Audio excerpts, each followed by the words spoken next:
Tengo aquí el billete de avión. Espera.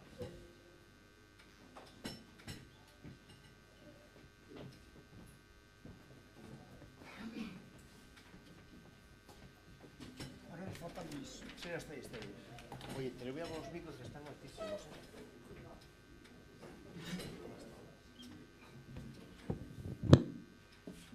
Están muy altos.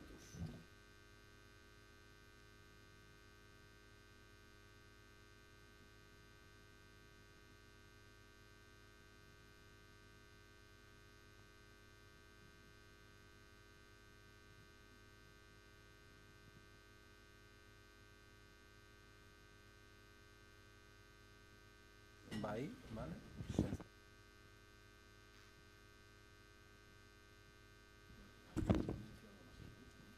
Bueno, como queráis.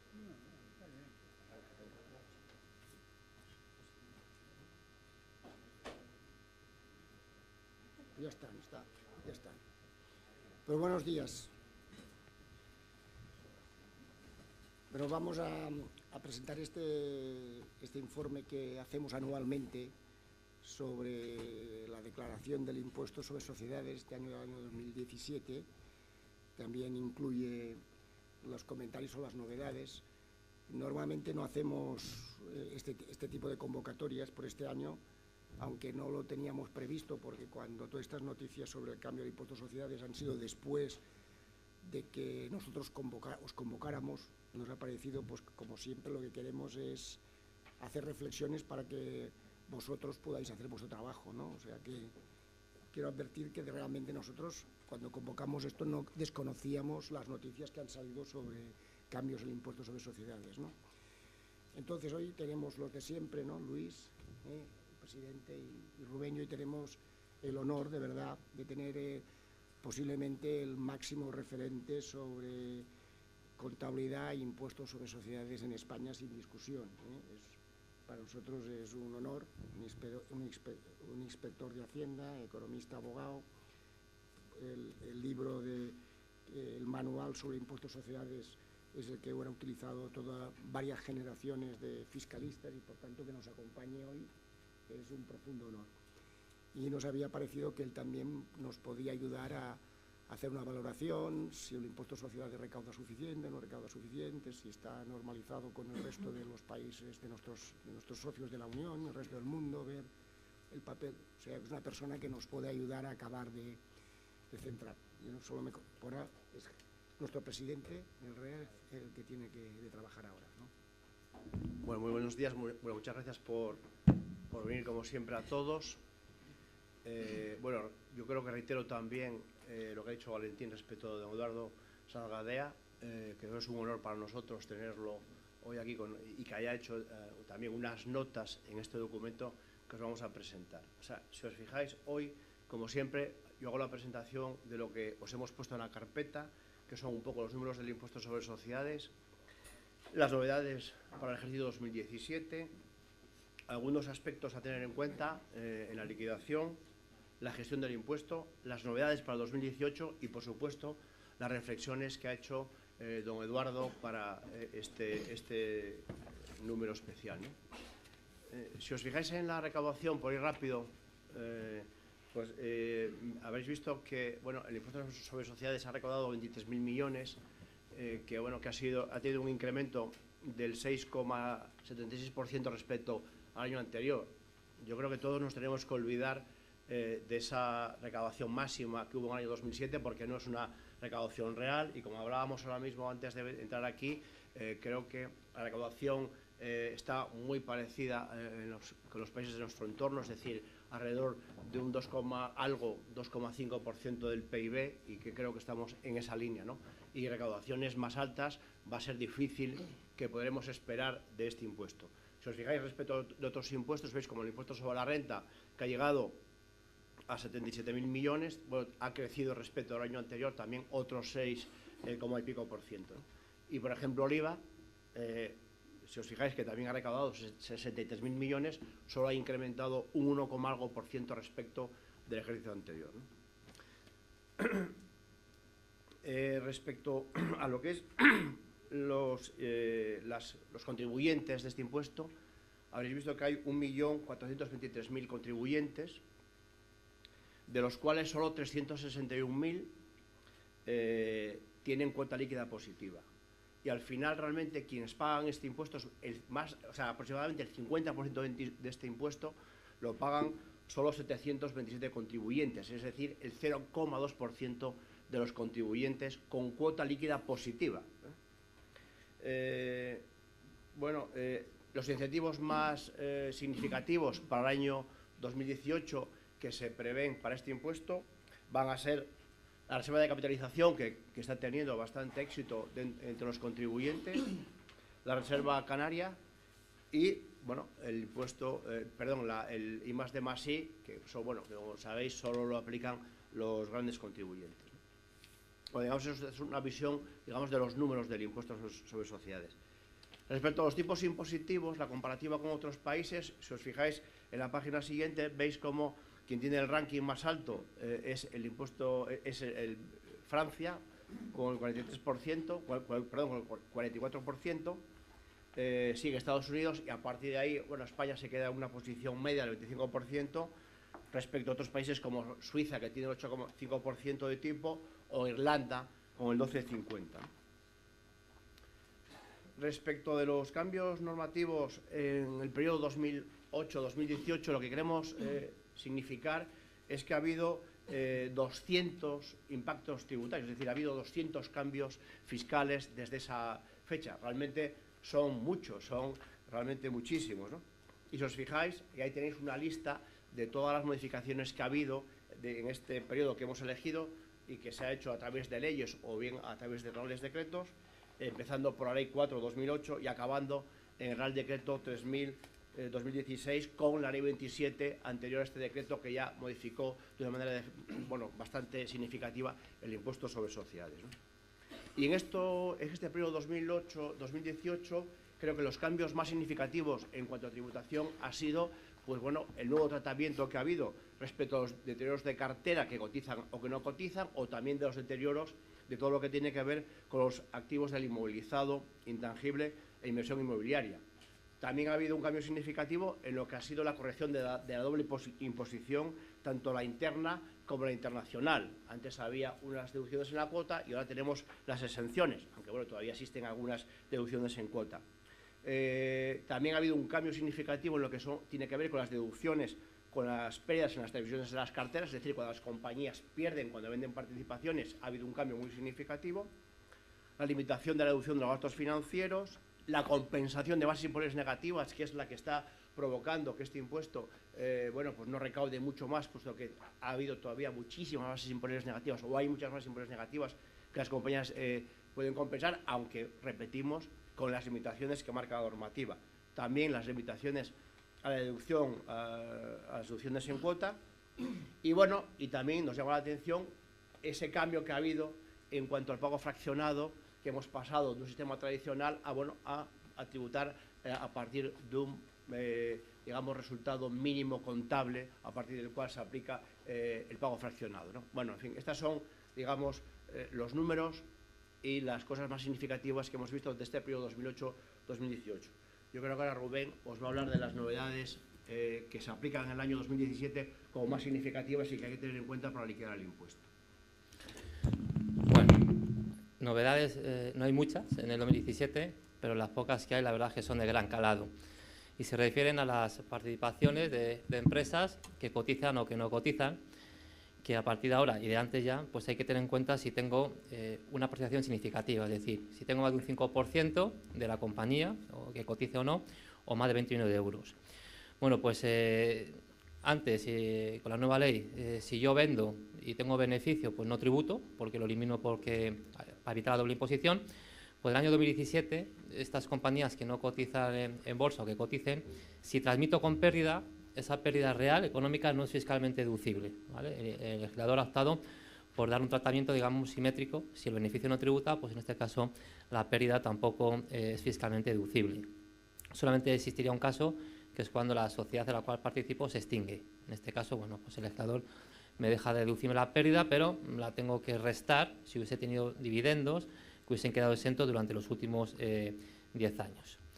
Por tanto, las únicas pérdidas cuando transmito las acciones que sí que son fiscalmente deducibles son aquellas en las cuales tengo menos de un 5% en el capital o menos de 20 millones de euros. Pero además con una cierta cautela. Dice, bueno, vamos a ver la realidad económica. Si yo he transmitido con pérdida, por ejemplo, pero he tenido dividendos antes de vender las acciones que no han tributado, pues entonces esa pérdida hay que deducirla de esos dividendos que no han tributado. Hay que grabar lo que es la realidad económica. O si esa participación viene de un grupo mercantil y la entidad anterior tuvo beneficio que no tributó y luego yo vendo con pérdida, pues también esa pérdida pues se tiene que deducir de ese beneficio que no ha tributado. Y por supuesto, si yo transmito participaciones entre empresas del grupo con pérdida, pues el legislador me dice que en este caso no es deducible hasta que esta filial o esta entidad del grupo no la venda a un tercero, ¿vale? En este caso, para evitar que se transmitan simplemente participaciones entre empresas del grupo para darse, en este caso, pues la pérdida. Respecto a las acciones que cotizan, pues igual. El legislador lo que me dice es que a final de año tengo que valorarla, si he perdido o he ganado, unas acciones que cotizan. Si tengo más de un 5%, que ya es tener de una empresa cotizada o más de 21 euros, bueno, pues si ha subido de valor, ese ingreso no tributa, porque aplico la exención para evitar la doble imposición. Y si ha perdido, pues ese gasto contable, pues en este caso tampoco es fiscalmente deducible. Solamente cuando tenga menos de un 5% o menos de 20 millones de euros, la pérdida que tengo a final de año será deducible y el beneficio, en este caso, pues tributará si es que la empresa pues, se ha revalorizado las acciones. Esto un poco respecto a las renta variable, que cotizo o no, que es lo que más ha cambiado en el año 2017. Luego también se han mejorado las deducciones que en 2015 se aprobaron por primera vez para el cine, para las empresas, para las producciones cinematográficas. Tiene muchos requisitos, muchos límites cuantitativos, etcétera, bueno, por lo que se hace mejorar un poco más esta deducción para potenciar, bueno, pues que se haga cine y por tanto, bueno, pues es una deducción. Otra novedad 2017 de gran calado es, bueno, pues cuando una persona física quiere transmitir acciones y lo puede hacer a través de un canje de valores o transmitiendo las participaciones acogiéndose a un régimen de diferimiento del impuesto, bueno, pues la sociedad que adquiere esas acciones y que no ha tributado en la sede de persona física no la pueden vender hasta que no transcurra un plazo de 2 años, ¿no? Es, digamos, un motivo económico válido que dice, bueno, para evitar que la empresa no tribute, porque cuando venda va a aplicar la exención para evitar la doble imposición y no va a tributar, pues si transcurre más de 2 años puede aplicar la exención, pero si es antes, bueno, pues la parte del beneficio que corresponda con la parte diferida de la persona física no va a poder aplicar la exención. Bueno, es simplemente una norma de seguridad para evitar, bueno, que una persona física venda, digamos, sin coste fiscal a un tercero a través de una sociedad, aportando esas acciones a una sociedad. Igual que contar con las acciones, bueno, si lo que tiene una empresa es una sucursal, un exento permanente fuera de España, pues hasta ahora, bueno, si se transmitía la pérdida fiscalmente deducible, pues a partir de 2017 tampoco, aunque transmita esa sucursal con pérdida, no va a ser fiscalmente deducible, salvo que se cese la actividad de este establecimiento permanente. Si no, esa deducción tampoco va a ser fiscalmente deducible, esa pérdida. Ahora Luis nos va a contar un poco los aspectos más a tener en cuenta. Vale, bueno, voy a intentar centrarme, en fin, nosotros en el documento, como tratamos de ayudar, pues bueno, a los asesores, a las empresas y tal, pues hemos recogido, pues doctrina más o menos, vale, doctrina que nosotros hemos pensado que es relevante y alguna jurisprudencia, pero bueno, voy a intentar centrarme en algunos temas que pueden tener todavía más actualidad. Entonces, por un lado, aunque es un tema técnico, la nueva ley introdujo el concepto de entidad patrimonial. Esta entidad patrimonial pues tiene algunos problemas o algunos perjuicios dentro del impuesto, pero que tampoco son dramáticos, como el no poder aplicar el régimen de empresas de reducida dimensión, el poder tener, cuando cambia la propiedad de esa empresa, puede estar penalizado porque no se puedan compensar las bases imponibles negativas que traía de cuando la tenía la propiedad antigua, o en la transmisión de las participaciones de estas entidades, pues que no toda la plusvalía quede exenta, aunque el partícipe tuviera un 5% o 20 millones de euros. La plusvalía tácita que se ha generado en esos casos, pues a lo mejor no puede quedar exenta. ¿Cuándo se califica una entidad de patrimonial? Entonces, había cierta preocupación con la patrimonialidad sobrevenida, bueno, pues cuando se obtienen beneficios de la entidad se remansan allí y entonces pues más de la mitad del activo pasaba a estar no afecto. Entonces esto preocupaba, porque si alguien quería invertir o tenía allí un periodo de tiempo remansado esto, pues tenía estos perjuicios. Bueno, ha habido una serie de consultas de la Dirección General de Tributos que yo creo que han dejado esto pues bastante desactivado, desde el momento en que lo que se haya remansado, que sea producto de la actividad, no computa a efectos de la patrimonialidad como bienes o derechos no afectos, ¿vale? Con lo cual, en este aspecto yo creo que se ha mejorado.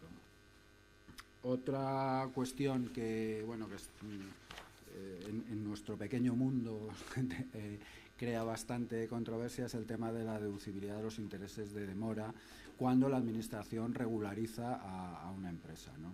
Entonces, bueno, esto que durante un tiempo había sido pacífico y los intereses de demora se consideraban gastos financieros y eran deducibles, pues bueno, ahora no lo es tanto, y concretamente el Tribunal Económico Administrativo Central, en una última resolución, pues se ha pronunciado, y esto entendemos que es de obligatorio, lo tienen que acatar y que cumplir los funcionarios, y por lo tanto considerarlo no deducible hasta el ejercicio 2014 inclusivo, hasta ejercicios iniciados en 2014. Para el Tribunal Económico Administrativo Central esto no es deducible, puesto que provienen de unos gastos, según el Tribunal, contrarios, en fin, que al ordenamiento, que en fin, considera que dejar deducir estos gastos pues no tiene mucho sentido cuando las sanciones, por ejemplo, no son deducibles. Esto es discutible, desde luego, con la ley nueva. A partir de ejercicios iniciados en 2015, la Dirección General de Tributos se ha pronunciado en sentido contrario.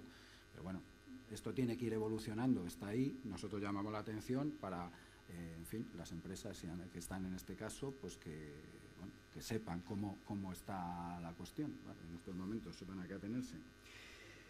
Otro aspecto que recientemente, bueno, que lleva dando que hablar mucho tiempo, pero que recientemente, con motivo de una sentencia del Tribunal Supremo en el ámbito mercantil, también nos causa, en fin, problemas o nos preocupa a los asesores a las empresas, es el tema de la deducibilidad de las retribuciones de administradores. Cuando cambió la Ley de Sociedades de Capital en 2014, bueno, pues ahí se interpretó que, bueno, los estatutos y la Junta General no tendrían por qué recoger las retribuciones de los consejeros ejecutivos, sino simplemente de los miembros del Consejo con funciones deliberativas. El pronunciamiento del Tribunal Supremo es que sí, que los estatutos tienen que decir la forma de retribución de todos los consejeros ejecutivos y no ejecutivos, y la Junta General tiene que decir el quantum, un año y bueno, se podría valer para otros años hasta que la Junta diga lo contrario, pero tiene que recoger todo lo de los ejecutivos y los no ejecutivos. Cuando alguna entidad no esté en esta situación mercantil, pues se plantea si esto va a ser deducible, sobre todo las retribuciones de los consejeros ejecutivos, del gerente, del administrador único y tal. Del presidente del consejo, del vicepresidente, etcétera. Entonces, bueno, ahí hay distintas opiniones. Nosotros entendemos que no tiene por qué esto no ser deducible, porque además hay un precepto, el 15E, que dice que en todo caso no se consideran liberalidades, es decir, serán deducibles las retribuciones de los administradores por funciones ejecutivas. Pero luego, bueno, hay un apartado, el 15F, que habla de que no son gastos deducibles los contrarios al ordenamiento jurídico. Entonces, bueno, si este concepto de gastos contrarios al ordenamiento jurídico se entiende como una cosa expansiva, digamos, entonces podría recoger algo como esto, ¿no? Si no está perfectamente determinado por la Junta, por los estatutos, la retribución de los ejecutivos, pues alguien podría pensar que esto es contrario al ordenamiento jurídico y alguien podría pensar que no es deducible. Nosotros entendemos que esto es un concepto demasiado expansivo, y ahora la Dirección General de Tributos, cuando se pronunció sobre los intereses de demora, pues no lo entiende así, desde luego, porque esto además nos podría llevar a cosas absurdas, como que, pues no sé, pues que los honorarios que se le pagan a un abogado por defender a la empresa por un tema medioambiental, pues no sean deducibles, porque están originados por un gasto contrario al ordenamiento jurídico. Se contaminó, es contrario al ordenamiento jurídico. Los honorarios que le pago al abogado que defienda a la compañía en este procedimiento, pues también son contrarios. Bueno, en fin. Lo dejamos ahí para que la gente sepa que hay que tenerse. Sobre la reserva de capitalización, bueno, no me voy a meter porque también es un tema muy técnico. Yo creo que está un poco falta de sustento, quizá de preceptos normativos y también echamos un poco de menos de doctrina de la Administración, porque yo creo que hay muchos temas ahí pendientes que no se acaban de aclarar, pero sí que se ha sacado una consulta ahí el 22 de junio muy importante, donde hay un tema que también es técnico, de los dividendos intragrupo. Y cuando se pagan dividendos intragrupo, esta consulta aclara y además contradice o cambia el criterio sobre una anterior, la que dice que esto no hace que disminuyan los fondos propios y por lo tanto hace que no se incumpla el requisito de mantenimiento de fondos propios que exige la reserva de capitalización. Bueno, sé que es un tema técnico, pero esa consulta es, yo creo, muy importante para los grupos que hayan utilizado ese incentivo fiscal. Y luego ya, para terminar, porque no quiero extenderme, que esto no es lo más importante desde luego, es simplemente aclarar una cuestión sobre un criterio del Tribunal Económico Administrativo Central que también está produciendo muchas regularizaciones y que las empresas tienen que tener en cuenta. Y es en la compensación de bases imponibles negativas, el Tribunal Económico Administrativo Central está entendiendo que es una opción del 119.3 de la Ley General Tributaria, una de las opciones que son irrevocables y que para ejercitarlas hay que hacerlo en el plazo voluntario de declaración y no después. Y me explico.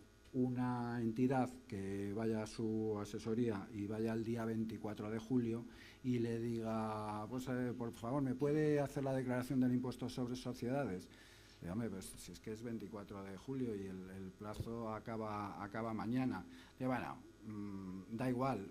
Preséntala luego si quieres, porque tengo bases imponibles negativas a compensar, en ningún caso me va a salir a pagar, me van a poner una pequeña sanción por fuera de plazo y se acabó, ¿no? La redeclaración se presenta el día 26 de julio, un día después, y entonces viene la Administración y dice, esa compensación de bases negativas no es válida, tiene que pagar por la cuota positiva que tiene y además, lógicamente, le sanciono.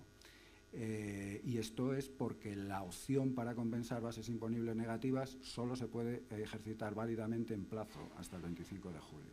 Esto está provocando muchas regularizaciones, ¿vale? Y es, desde luego, una postura del Tribunal Económico Administrativo Central que no sé dónde llegará, porque esto, lógicamente, muchas empresas lo habrán recurrido, pero ahora mismo es criterio para la Administración y la Administración, lógicamente, lo tiene que aplicar. Bueno, y yo con esto dejo ya a don Eduardo Sangadea que reflexione un poco sobre este impuesto y su futuro.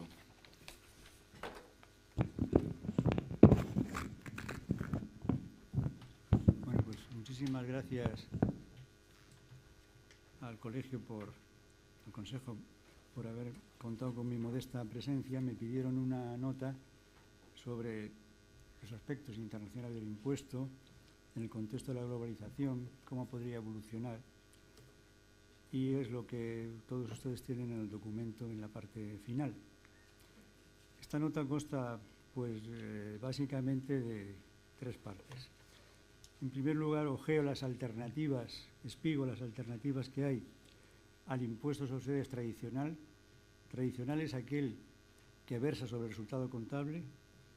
Bueno, pues hay otros modelos que disputan a este impuesto tradicional, que es el que tenemos nosotros, aun cuando los ajustes extracontables sean, pues, muchísimos. La realidad es que la base imponible del impuesto sigue descansando sobre el elemento nuclear del resultado contable. Bueno, pues a este impuesto se le oponen o se le proponen como alternativas el modelo del Allowance Corporate for Equity, que consiste en admitir como una partida deducible un interés nocional calculado sobre los fondos propios, de manera tal que, aparte de todas las deducciones que pueda tener el impuesto en su versión tradicional, se crea una nueva que es un porcentaje sobre los fondos propios. El sentido de esto es evitar que se desaliente la inversión por razón de la forma en que se financia la compañía. También incentivar o poner un elemento de neutralidad en la financiación de las compañías, de manera tal que sea indiferente a la compañía financiarse mediante endeudamiento o mediante recursos propios.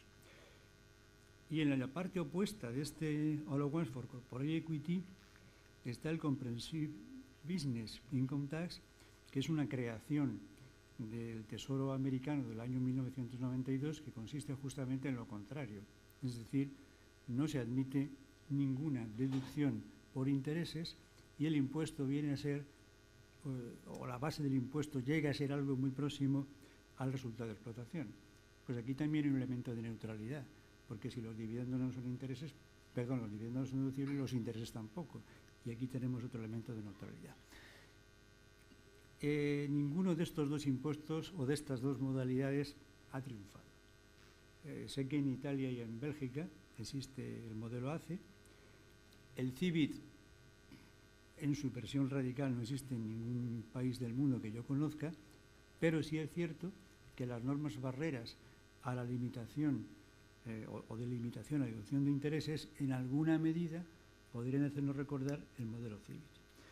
La segunda parte de mi nota se refiere al impacto del proyecto BEPS. El proyecto BEPS de la OCDE, cuyos informes finales los vimos aparecer en el año 2015, en octubre, quiero recordar, de 2015, pues ahora está en plena, diríamos, ejecución, en plena aplicación. Y lo que nos preguntamos es si va a tener éxito en el objetivo que se propone, que es que el beneficio que obtienen los grupos multinacionales a través de sus diversas entidades y establecimientos permanentes tribute allá donde se crea valor, es decir, se ha realizado la actividad económica en una sede de una jurisdicción fiscal, allí se crea valor, allí se debe gravar el beneficio, es la jurisdicción competente para gravar el beneficio y superar las desviaciones artificiosas de beneficios que los grupos multinacionales, basándose en ciertas técnicas o estructuras o estrategias, como puede ser el sobreendeudamiento,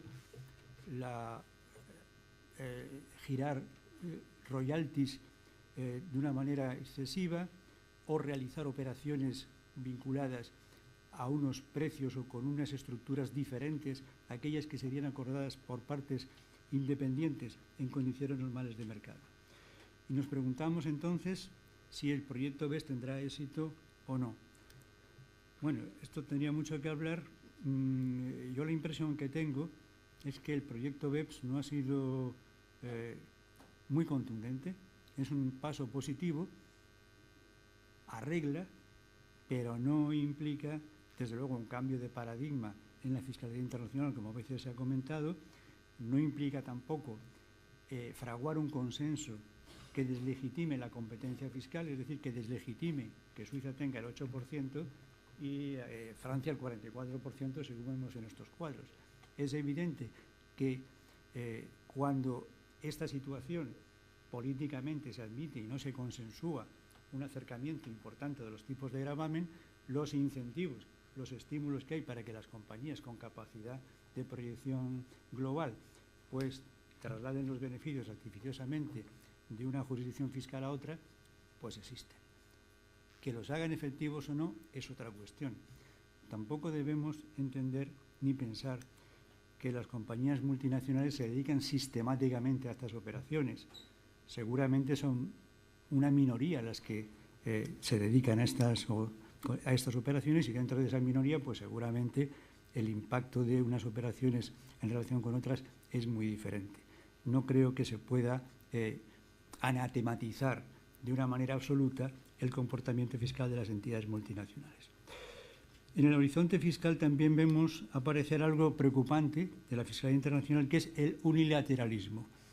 La reforma fiscal de los Estados Unidos ha supuesto pues, un puñetazo en la mesa de unilateralismo y las consecuencias que puede tener eso para otros sistemas fiscales pues, pueden ser importantes.